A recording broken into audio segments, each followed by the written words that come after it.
জুলাই বিপ্লবে যে আমাদের উপর গণহত্যা এবং শিশু হত্যা চালিয়েছে এবং আমাদের ঢাকা বিশ্ববিদ্যালয়ের শিক্ষার্থীদের উপর যেভাবে রক্তাক্ত করেছে সেটার জবানবন্দি আমরা আজকে দিতে এসেছি। আপনারা জানেন, হাসিনা যখন আমরা যৌক্তিক আন্দোলন করছিলাম, সেই যৌক্তিক আন্দোলনকে 14 জুলাই সেটাকে রাজাকারের সাথে তুলনা করেছিল এবং এর প্রেক্ষিতে সেদিন ঢাকা বিশ্ববিদ্যালয়ের শিক্ষার্থীরা প্রতিটি হল থেকে তারা স্লোগান দিয়েছিল, তুমি কে আমি কে, রাজাকার রাজাকার স্লোগানে, এবং পুরো ঢাকা বিশ্ববিদ্যালয় ক্যাম্পাস সেদিন মুখরিত হয়েছিল।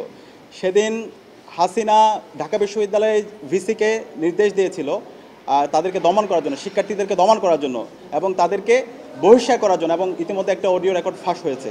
এবং ওই সময়ের বিশ্ববিদ্যালয় ভিসি মাকসুদ কামাল ছাত্রলীগের সন্ত্রাসীদেরকে, ছাত্রলীগের সভাপতি সাদ্দাম, ইনান, সৈকত এবং শয়ন সবাইকে তার বাসায় নিয়ে গিয়েছিল এবং বহিরাগত নিয়ে এসে শিক্ষার্থীদেরকে দমন করার জন্য নির্দেশনা দিয়েছিল। এবং সেই নির্দেশনার অডিও আপনারা ইতিমধ্যে পেয়েছেন। পরবর্তী দিন 15 জুলাই রাজু ভাস্কর্যে আমাদের একটি শান্তিপূর্ণ কর্মসূচি ছিল। সেই শান্তিপূর্ণ কর্মসূচিতে ছাত্রলীগের সন্ত্রাসীরা, যুবলীগের সন্ত্রাসীরা এবং বহিরাগত নিয়ে এসে আমাদের শিক্ষার্থীদের উপর নির্মমভাবে হামলা করেছিল। এবং যখন আমরা আমাদের আহত ভাই বোনদেরকে নিয়ে হাসপাতালে যাচ্ছিলাম ঢাকা মেডিকেলে, সেদিন আপনারা দেখতে পেয়েছেন ঢাকা মেডিকেলে দফায় দফায় আমাদের ভাই বোনদের উপর হামলা করা হয়েছিল। আমরা যখন যারা সিভিয়ার আহত আছে তাদেরকে নিয়ে বিভিন্ন প্রাইভেট ক্লিনিকে যাচ্ছিলাম, সেখানেও আমাদের উপর হামলা করেছিল। এবং এই সকল হামলাগুলো মাকসুদ কামালের নির্দেশে এবং হাসিনার নির্দেশে, এবং ওই সময়ে এই হাসিনার ওভারঅল যে প্ল্যান, সে প্ল্যানের যারা সহযোগী ছিল ওবায়দুল কাদের এবং বাহাউদ্দিন নাসিম, যে এই এলাকার এমপি ছিল, তাদের নির্দেশে, এবং যুবলীগের যারা সভাপতি ছিল, মহানগর সভাপতি এবং ছাত্রলীগের মহানগর সভাপতি, সেক্রেটারি সহ সবার নির্দেশে। এবং ওই দিন আমাদের সায়েন্সের যে 3টা হল আছে, শহীদুল্লাহ হলে দফায় দফায় শিক্ষার্থীদের উপর হামলা করা হয়েছিল। চাঙ্কারপুল থেকে বহিরাগত নিয়ে এসে আমাদের ভাই বোনদের উপর হামলা করা হয়েছিল। তো পরবর্তীতে 16 জুলাই আমরা আমাদের শহীদ মিনারে কর্মসূচি দিয়েছিলাম এবং এই শহীদ মিনারের কর্মসূচিতে ছাত্রলীগের সন্ত্রাসীরা, যুবলীগের সন্ত্রাসীরা এবং খুনি হাসিনার পেটোয়া বাহিনী চাঙ্কারপুল থেকে দফায় দফায় আমাদের উপর হামলা করেছিল এবং ওই দিন অনেকেই চাঙ্কারপুলে সেদিন আহত হয়েছিল। এবং সায়েন্স ল্যাবও সেদিন যারা বৈষম্যবিরোধী ছাত্র আন্দোলনের নেতৃবৃন্দ ছিল, ছাত্র সংগঠনের নেতৃবৃন্দ ছিল, সেদিন তাদের উপর হামলা করা হয়। এবং 15 জুলাই রাতে নটরডেম কলেজের কিছু শিক্ষার্থীদেরকে অ্যারেস্ট করে নিয়ে তাদেরকে বিভিন্ন ধরনের হুমকি তুমকি দেওয়া হয়।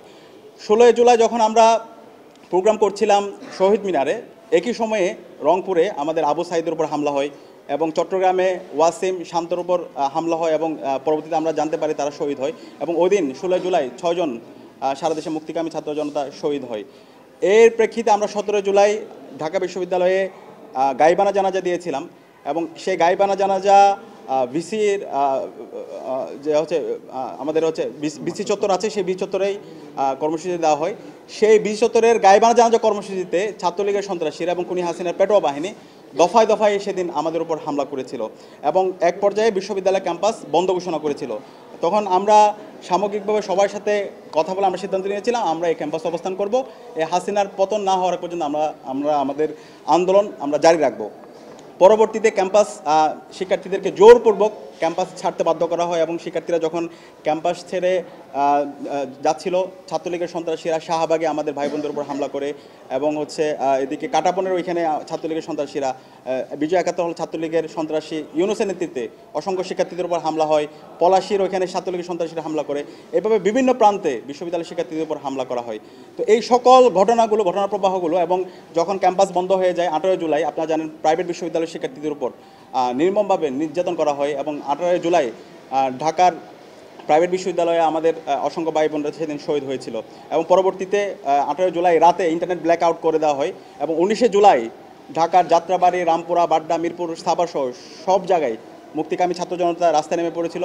এবং 19 জুলাই থেকে 23 জুলাই পর্যন্ত সারা দেশে একটা গণহত্যা এবং শিশু হত্যা সংঘটিত হয়। এবং এই সকল গণহত্যা এবং শিশু হত্যা, শিক্ষার্থীদের উপর নির্যাতন, নিপীড়ন, এই সকল ঘটনার সাথে খুনি হাসিনা এবং ওই সময় বিশ্ববিদ্যালয়ের প্রশাসন, মাকসুদ কামালের নেতৃত্বে যে প্রশাসন ছিল তারা জড়িত ছিল।